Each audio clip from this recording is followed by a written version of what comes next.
Hi, everyone. I am Allison Ebner, Director of Member Relations here at the Employers Association of the Northeast. And I just want to take a moment and thank the team from the Mandel JCC for inviting me to chat with you all today about certainly a hot topic, I think. And it doesn't really matter what kind of organization you are, how many employees you have, what industry that you're in. But remote workforces are everywhere these days, and many of us are operating with hybrid models as well. So we have some of our workers internal to the organization working inside. Sometimes we've got a hybrid where folks are working from home, and then a lot of folks are doing a blend. So we really have to kind of check all the boxes here with regard to employee engagement. So when we talk about how to keep them engaged and things we can be doing, we kind of get a disconnect between what our employees are looking for and what kind of the top level in an organization is looking for as well. And employees are really looking for that level of flexibility. They're looking for that level of support.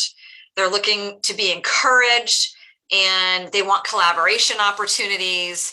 And sometimes the top level of an organization is really looking for more accountability measures that come into play when we've got a remote workforce, especially if you're moving from the kind of setup where you were all in person to begin with, and now we're kind of being more flexible, whether we did that rapidly when COVID hit last year, and now we're kind of adopting some of those best practices. So the reason this is such an important topic right now, there's a couple of reasons for it, but I think we have to look at the job market.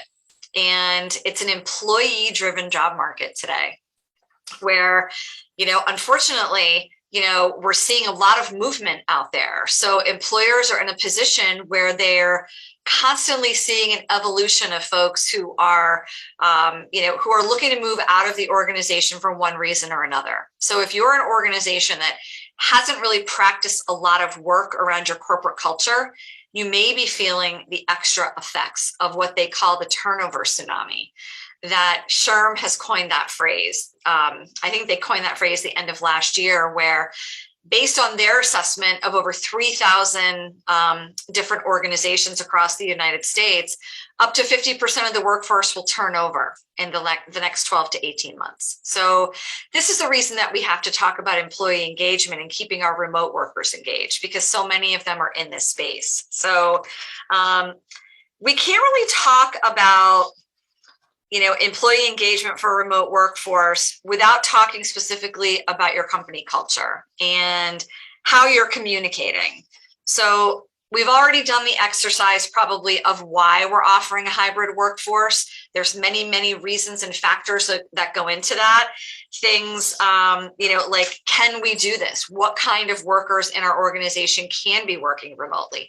Can they do their job effectively? Do they have the tools that they need to do their job, whether it's technology or not?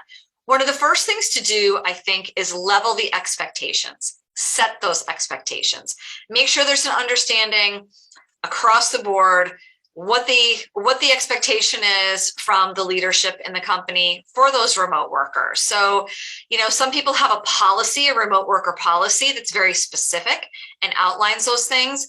Other organizations, like we here at EA&E, have a remote worker agreement where, it's not a policy. We don't want to, be dictating certain things, but there are expectations that when we have full staff meetings, you'll join and you'll have your camera on because we want to see you. It's important for engagement and communication that way. That you will maintain a high level of technology at home where you're working in your home office, so that you don't have to have your camera off when you're on meetings and things like that because your bandwidth isn't strong enough. And if you need support around that, we're offering support around that. So sometimes it's enough just to put a best practices and a guidance into place for folks. It doesn't have to be a policy, but maybe it can be an agreement. I think you have to look at the experience level of the people that you're allowing to work remotely or that have a hybrid model that are working for you as well. Many people during this pandemic have been onboarded into their organizations without ever stepping a toe into their company brick and mortar space. And some of those folks are recent college grads who have never been into a workplace, right? Theoretically, outside of an internship, or working at, a restaurant or wherever they may have worked before college. So we have to be cognizant of that. They might not come in knowing the protocols, the best practices, and what to do in the workforce, because they haven't been in a workforce yet. So, I think one of the first things to do is make sure you've got your policy or your agreement, and then kind of do your workforce assessment. Who are my more junior level or less experienced people who might need a little more hand-holding? Who are my experienced folks who I might be able to mentor with maybe a more junior person? And then who are the folks overall who, may be working a hybrid, who might need some coaching in a different way? And I think we have to talk to our employees about their preferences more as well, where some folks really want that extra connection. So we may need to set up remote work groups or task forces or collaborative groups for those folks that say, I feel really disconnected. I need more collaboration. I want a more personal relationship with some of the folks that I'm working with. I think we have to work in some of those opportunities. And the only way we're going to be able to do that is if we're talking to our employees. So we know through surveys that we've seen from a lot of the bigger organizations like Mercer, Gallup, Gartner, these organizations that do broad spectrum surveys, that there are different opinions from the employees and the leadership teams, the managers, the owners, of what the expectations should be. So I think another thing to do, set your policy, talk to your employees, but also get that communication out. You have to set a communication plan and establish a regular cadence. So for your remote workers, are we doing regular meetings? Are they weekly? Are they at the same time? What are the standards by department? So how are we going to share information that's happening at the upper levels with the mid-level and the more entry levels in the organization, so everybody's operating on the same plane and the same type of information? Communication is really important, especially because there is that disconnect between leadership and the rest of the organization. So we talk a lot about employee engagement, and employee engagement is really comprised of those touch points of how a person feels about going to work for your organization. It includes things like, do I have friends or people that I feel comfortable collaborating with at work? How does my organization treat me? It is the benefits and it is the salary, and those are engagement points, but it's also how they feel. Are they connected to the mission of the organization?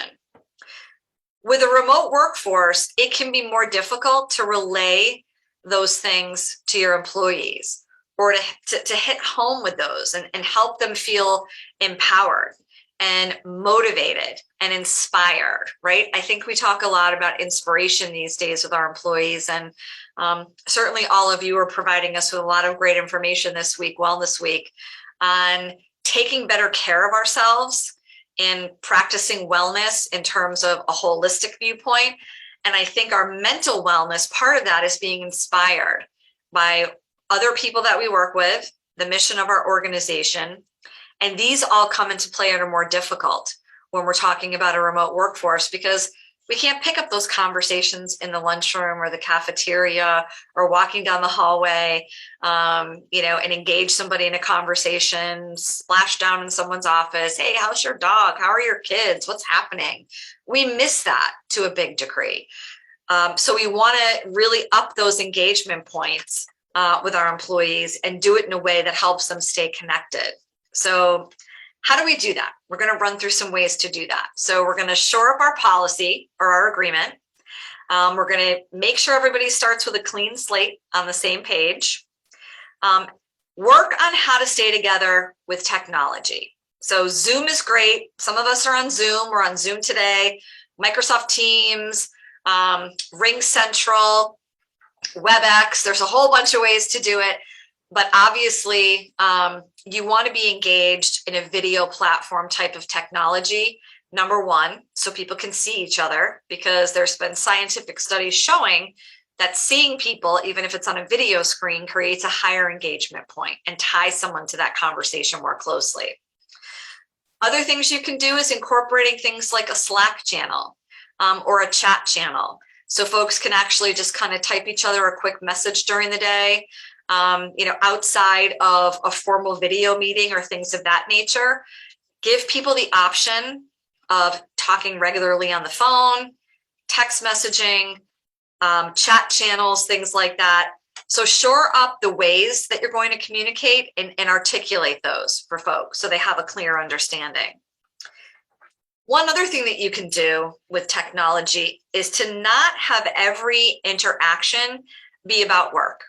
A lot of our members have talked about some of the great things they've done over Zoom. One member that we have did a talent show over Zoom. So they had 60 people on a Friday afternoon. They said, everybody grab a beer, grab a cocktail, 3:30 in the afternoon. We're going to do this on such and such a date. And if you have a talent, bring that to the meeting. And people were doing all kinds of great things. They were doing baton twirling, like they were doing juggling. And not only did that, create a lot of fun, obviously, for folks to see their coworkers doing things they had no idea that they could do. It gave them a space, during work hours. So yes, you're giving up some productivity time, but it gave the employees an opportunity to get to know something fun about their coworkers. And, it brought a lot of fun to the organization and a lot of laughter. So folks are having game nights with their teams. Crazy hat day, favorite music t-shirt day, find something fun, favorite recipes, where some companies are getting really creative around diversity, equity, and inclusion initiatives, where some of their employee resource groups are sharing recipes or cooking a recipe. Maybe it's Italian day or Irish day or Latino day. So they're cooking a dish from a certain, part of the world where they have some expertise there. There's a lot of fun ways to foster social interaction. And you want to be trying to do that with your team for sure. There's one that's very, very basic that is being overlooked. And I think it really taps in nicely to what all of you at Mandel are talking about this week in your wellness week. And that's simply show people that you care about them. And this needs to be a genuine effort, that you are not just providing work-based solutions. You're not just talking about work all the time. We are hopefully, knock on wood, coming off of the pandemic and things are getting better, things are opening up, but people still have an unbelievable amount of pressure and stress that they're dealing with. And we've got to show our employees that we truly, genuinely appreciate, value, and care about them. And really one of the best ways to do that is having their managers have regular one-on-one meetings where part of the conversation is, hey, Annie, tell me how you're doing. How are things? I know your husband, is struggling with work. How is that going? How are the kids in school? They're back to school. How's it working out for your family? What can the organization be doing? What can the organization do or be doing to support you at home with your family, with the kids? These kind of questions build that relationship with your employee that they really need to hear from you. And it will bring huge benefits to you on the other side. So we really need to show our employees that we value and care about them and listen to their feedback. When we do talk to them about things related to work, their job, their performance, we don't want to lose the creative ability to get everyone's ideas. So we want to ask for their feedback. That's part of showing that we care about our employees. Recognizing contributions can be very difficult when we're not face-to-face in meetings. Grabbing somebody as they're walking down the hallway after a meeting. Wow, Sharon, that was an awesome idea. That was great. Thank you for sharing that. It can be harder to do, and I think we forget to do that sometimes in the virtual space. But recognizing employee contributions, those are great ways to keep folks engaged if they're in the remote workspace. Probably the number one thing that we see when we do employee engagement surveys for our members is they don't feel like they're in the know with what's happening at the corporate level. They may get an email from some department, and they were like, how come I didn't know about this? We lose the ability to communicate those things when we're working in a remote workplace. So whether it's, that weekly meeting that we talk about, or a full staff meeting where we're asking everybody to be there, be present, be on screen, and we are providing them with what they need to know about the organization, the goals, the direction, updates, things like that. You don't want people to feel isolated. They already are somewhat isolated from working in their living room or their kitchen table. So we want to make sure that they have a clear connection to the mothership, wherever that is, and what's happening. So the communication is a really big factor here. I think that's where, when we do those engagement surveys, that's where we see the disconnect, where when leadership is reading those survey results and they see that their employees, when we ask the question, how engaged or how connected do you feel to the general direction of the organization, and those numbers come in low, usually the leadership is shocked and they don't understand why. But if they go back and they reflect, they see it's because they haven't done an effective job. Sometimes it's a matter of having your leadership team maybe do a quick video, do a recorded video once a week or once every other week. Hey, everybody, just checking in. It's Allison from EA&E. Leadership, here's what's happening in the organization. Just want to give you a quick 5-minute data dump of things that are happening or that happened this week. People really appreciate feeling included. Probably one of the final things to talk about is, keeping it agile. So, somebody may be working a hybrid schedule where they're in the office a couple days a week and then working remotely 3 days a week. Something might happen where they feel like they need to pull back a little and not spend, an extra day in the office, maybe go hybrid, or somebody may want the opportunity to come back in. I think laying those terms out and talking about that, again, in those one-on-one meetings with your managers that are having with employees, those are the places that we're really going to measure how effective this is for folks. But being flexible, agile, and understanding right now, helping them focus on their own personal wellness and offering those types of solutions, I think is really going to help with your engagement with your remote workforce. So it's the communication, it's the setting the standards and expectations, and it's still allowing some flexibility around the remote work piece of your business. And we don't have to have just empathy without accountability, right? We have to have that accountability. We have to keep the lights on in our companies. It doesn't mean we're throwing that out the window. What it means is we're leading with the empathy piece and we're circling up with the accountability piece, because that checks all the boxes. It keeps your employees healthy and well, and it keeps the business lights on. So I hope that was helpful. And certainly, you could reach out to us at Employers Association if you need any support around these things. But I just want to thank you all again. And again, thank the team at the JCC. We really appreciate joining your Wellness Week.